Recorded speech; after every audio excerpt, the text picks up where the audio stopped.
Well, do you want to talk about what the bottom was?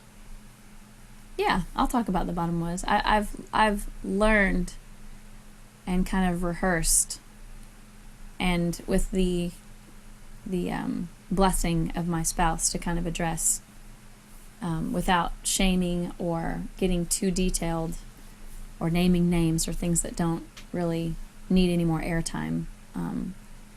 But in an effort to celebrate the beauty that came from ashes, like to be able to celebrate that, you have to kind of backtrack and say, here's what the ashes looked like. Can you believe beauty came from this?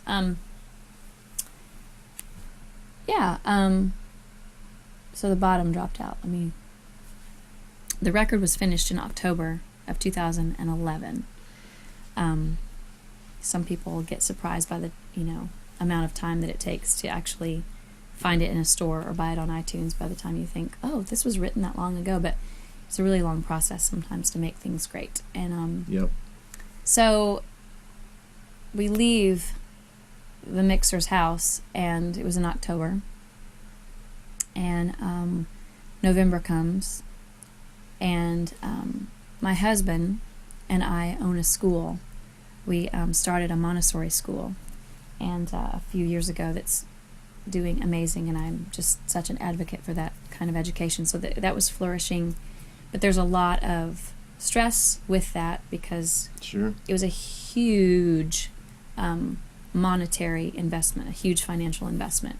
And so there's, a little bit of that high and low of when the school's, doing great, that's great. When the school is having kind of a struggling moment, or you lose a student or two or something like that, ultimately the responsibility is on our shoulders. And my husband is also diabetic. And so, if he forgets medicine, or if he's eaten some things that maybe his body doesn't necessarily appreciate the way yours or mine does, right. He can have a rougher day than another day. But in general, I'm married to the most consistent attitude of a person. He's just in a good mood all the time. He's a problem solver. He's goal oriented. He manages time well. Multitasks very well. He's track number 3. I forget which one that is. I don't have the order in my Beautiful. head. Oh yes, he's beautiful. He is beautiful. Anyway, we met. We married about a year and a half after we were dating, and we had just celebrated our 11th anniversary this past winter. And at the same time, there's been some financial stresses in owning a school, and there's been some health concerns with his diabetes, and he'd also had his tonsils removed, which at 35 is a major surgery as opposed to when you're 5. It's a really big undertaking for him. And so there'd been some health stuff, and so he had been acting a little grumpier than usual, and a little more distant, but I knew there's a lot on his mind and a lot on his plate. And I had been very consumed with finishing the record, with his blessing of just, we've got to get this finished. And so November comes, and he says to me, I don't know that I want to stay married to you. And it was almost as blunt as I just said to you. Wow. So blunt that I called his physician and asked if there was anything medically that I needed to know. He's acting very strange. And so we spend the next month where I am almost every single day of that month, I'm losing about 1 pound a day, and not on purpose. I'm stressed, I'm fearful, I don't know what's going on, and it literally was a conversation that we would never have, and conversations about not staying together, conversations about being separated. And in my mind, I actually could not believe it. And there was a day when I drove down my road and pinched my arm really, really hard on purpose, thinking, is this a nightmare? Like, am I in the worst dream of my life? And it really hurt when I pinched. And I was like, this cannot be happening. And I'm literally beginning to unravel, and it's just the worst Christmas of my life. And 2 days after Christmas, he moved out. And we were separated, and there's a lot of reasons in there that I won't go into. Just like I said, I feel like the enemy would love to celebrate the airtime that he got for that season, but we were losing our marriage. And after New Year's, we got a call from the bank, and we were not living in the same house, and we got a call that said, you actually might lose your house. And I said, what? Because we had, in all of that madness of November, December, we had missed our payment, and we missed another payment.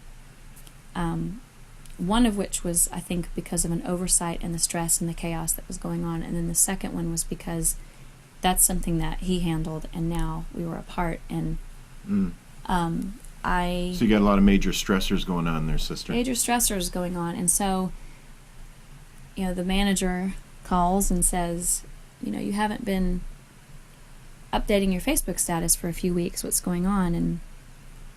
And I say, you're going to have to take over some of the tweeting and the Facebooking, because my husband and I have separated, and we also might lose our house. And so I am in a black hole, and I am scared, and I'm wondering what I've done wrong, and literally seeing a blackness in my husband's heart that I had never seen before. And although I was devastated and hurt, as someone can imagine, and you have this broken heart because of this person that you love, more than that, I was scared for him, because I saw the enemy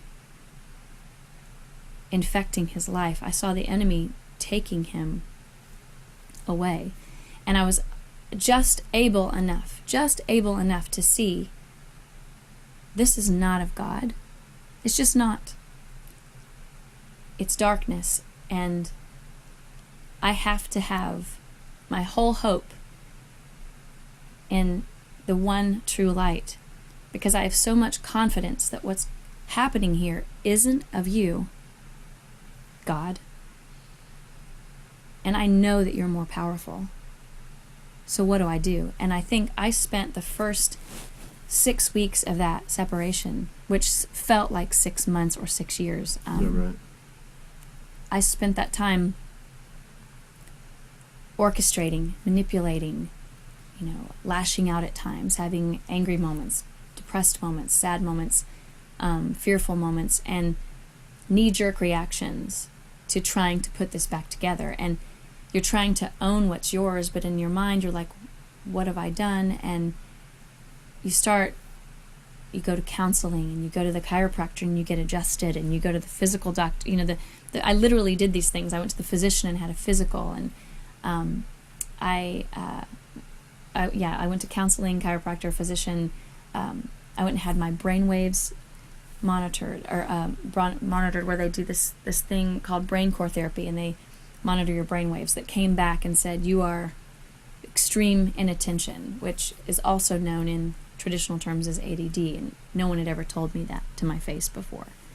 And so I'm meeting with a counselor, and she says, well, it's not a problem until it interferes with your life, and something's obviously interfering with your life. All you can work on is you. All you can change is you. You can't change your kids. You can't change your husband. You can't. And so I got a real big speech from her about getting out of God's way and being willing to hear hard truth and work on myself. So whether my husband was making choices that he should have been making or not, I can only own what's mine, and I can only change what's mine, and trust God to redeem that. Even if that means that I end up a single mother, God is still redemptive. And so I don't tell this story to say that if someone's marriage ends in divorce that their life is over. There's still redemption. There is still a God that can take whatever mistakes we've made and whatever regrets that we have, and turn them into beautiful. And so it was February 7th, and I had finally gotten out of his way.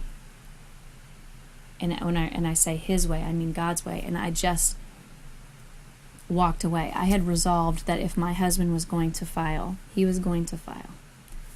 I had resolved that everything that we had built in this history that we had, there was still value there. And I was very careful to guard my children from all this. My children still don't know. And it's my hope that they hear this story in the most healthy way, that they see what God did and how powerful the enemy is and how much more powerful God is. And that was February 7th. And in that span of the next 5 days, I was released. I felt almost a sadness from being released, of like, I'm so literally so in love with God, and I've described it this way that some friends of mine have kind of snickered by. I was having this love affair with Christ in a way that I'd never had before, and it was like, he will never leave, and he will always provide, he will always protect, he is faithful, he will always come through, and I can always count on him.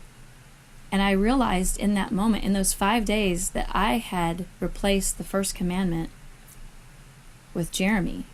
I had spent the last decade plus really relying and having an identity in my marriage and in my husband more than my Creator.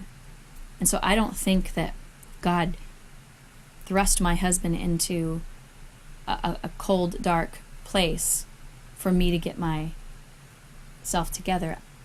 But I think that because we live in a fallen world and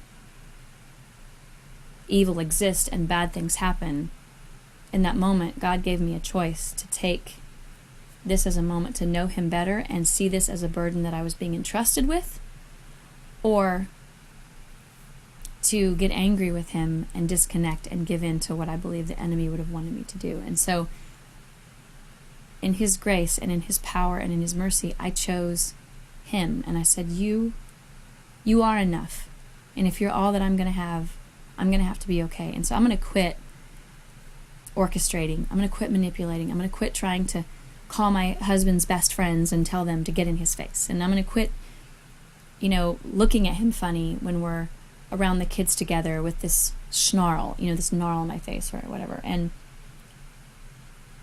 I'm going to be willing to reconcile and to be willing to forgive and to be willing to trust and be willing to fix this. I'm going to be willing to do that. And I had this image of Jesus on the cross, that he had the power to pull himself off and prove to everybody, I'm the Son of God. See? Booyah. But he didn't. He stayed, knowing I would sin, knowing I would betray him, knowing I would disobey, knowing I wouldn't listen, knowing I would reject. He prayed for me while he was up there, and he stayed. And I was like, that's how I want to love. So I'm going to be faithful to him, and I'm going to be willing to forgive, and I'm going to be willing to wait. Because I had this hope in Christ that what was happening was clearly not of him. And if I could just wait on him to do his work, he would be faithful. And when I say that his work, there was a work in me that needed to take place. And regardless of what needed to happen in my husband's life. And February 12th, 5 days into this love affair, just this freedom, because it was like I was literally having a crush on God. Like I was just having a crush, and I couldn't wait to read my Bible. It was the first time in my life I could not wait to read my Bible every day. And I was like, this is sad. I've grown up in the church my whole life, and I'm just now excited to see these love letters that he writes to me every morning, and just spending time with him and praying and reading and talking and actually having dialogue instead of it just. And so here I was in this just love affair with him, and this lift that has been given to me from this weight of changing my husband, because I was learning that I too needed change. This wasn't just my husband needing to be changed, this was me too. And my husband asked what we were doing after church one evening, and I said, we're going out to pizza at 5 Points Pizza. And he said, can I meet you? Can I join you all? And I was like, sure. And I still had a little chip on my shoulder as far as wanting to act like this overly confident single mother, like I had it all together. And I met him for pizza, and I didn't look him in the eye for a while. And we had, our pizza. He had actually gotten there first, so he had ordered the pizza and our beverages. And so we're kind of, we're interacting with the children and trying to keep them protected. And by the way, if someone's listening to this, they may wonder how my children didn't know. My children, were 3, 5, and 6, and I was very creative with my language of, Daddy has a project he's working on, and we were in the middle of trying to sell this house that we were hoping to not have to foreclose on, and so I would, say, well, because we're trying to move, and Daddy's office is, at his actual parents' home, and so it's like, well, his office is there, so it's just been easier for him to stay there while we're trying to move. And so I never, ever, praise God, I never, ever said a negative thing about my husband to my children, and talked about him as if everything was completely fine, because I believed, and my counselor even had said, if their life is going to be flipped upside down, inevitably, that's inevitable. If that's the choice that you're going to make, it will inevitably flip their life upside down. But if there is even a flicker of hope, love them enough to not make them a part of something that's not theirs to own. And so we're very careful to protect them from that. And so in our engagement with them, I look up and I connect eyes with him for the first time during this meal. The first time I'd really connected with him in 5 days. And we kind of froze. And I said out loud, it's you. And he starts to get emotional, and I start to get emotional, and he kind of puts his head down and closes his eyes and says, let's just enjoy our pizza, and we'll talk later. We'll talk about this later. Let's just enjoy our pizza. And I was fighting this lump in my throat, but this darkness that I had seen building in November and building in December, to the point where we are now apart, and it's January and it's February, I saw him. I saw the man that I married, where I had been seeing darkness and blackness and almost a stranger. I saw him. And so I get in the car with the kids, and we're driving home, and I made the music really loud so that they could just rock out as much as they wanted to, so that I could be emotional and it not be as evident.